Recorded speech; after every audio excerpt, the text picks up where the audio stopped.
Саламатсыңарбы балдар?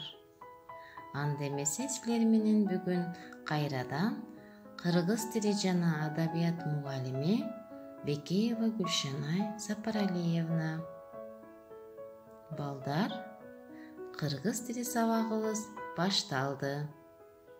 Бүгүнкү өтүлүүчү жаңы темабыз аналогиялар боюнча көнүгүү, машыгуу иштери.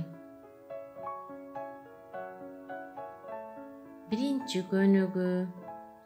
Үлгү жуптагыдай кылып, биринчи жупка карата экинчи жуптардын түгөйлөрүн тапкыла.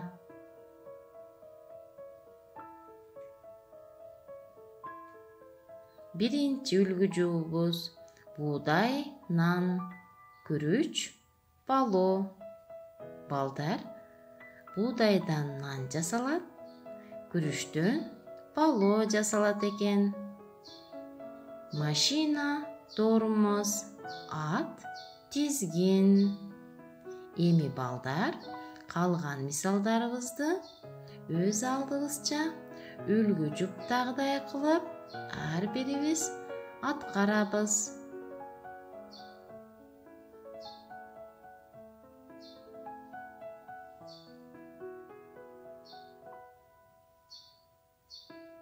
Экинчи көнүгүү аналогиялар. Биринчи мисалдагы үлгү жуп. Фонетика, табыш. Варианттар: А. Фразеологизм сөз айкашы. Б. Макал-лакап сөз. В. Текст сүйлөм. Г. Пунктуация, тыныш белги. Экинчи мисалдагы үлгү жуп сарай, түлкү. Варианттар: А. Тоок кана, короз. Б. Ийин, жылан. В. Уя, мышык. Г. Уй, карышкыр. Ал эми кийинки үлгү жуп тоюу, тамактануу. Варианттар: А. Чарчоо, чуркоо. Б. Айыруу, кесүү. В. Жутуу, чайноо. Г. Сынуу, тебүү. Ал эми кийинки мисал үлгү жуп кыш, лыжа. Варианттар: А. Жаз, велосипед. Б. Күз, чуркоо. В. Жай, скутер. Г. Кыш, муз аянтчасы. Балдар,